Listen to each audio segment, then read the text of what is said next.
আমাৰ সমাজৰ প্ৰায় 80% মানুহেই নিজৰ ল'ৰা ছোৱালীক শিকায় যে তুমি ভালকে পঢ়ি ডাঙৰ মানুহ হৈ কেনে বহুত টকা পইচা ইনকাম কৰিবা, বহুত ডাঙৰ গাড়ীত উঠি ঘূৰি ফুৰিবা, ভালকে পঢ়া শুনা কৰা। এইটো কেতিয়াও নিজৰ ল'ৰা ছোৱালীক শিকাব নালাগে।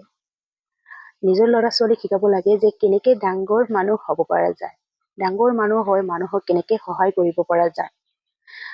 ভাবিছেনে এবাৰ শিক্ষা গ্ৰহণ কৰিলেই যে বহুত টকা পইচা ইনকাম কৰিব লাগিব, বহুত সম্পত্তিৰ মালিক হ'ব লাগিব, এইটো কিন্তু আচলতে নহয়।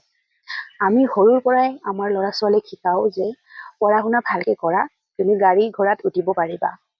যিয়ে পঢ়া শুনা কৰে তেওঁ বহুত টকা পইচা থাকে তেওঁৰ, এনেকুৱা আমি কেতিয়াবা কৈ থাকোঁ। এনেকুৱা ক'ব নালাগে। জ্ঞানে কেতিয়াও টকা ইনকাম নকৰে। যদি ভাল লাগে তেনেহ'লে নিশ্চয় লগত থাকিব।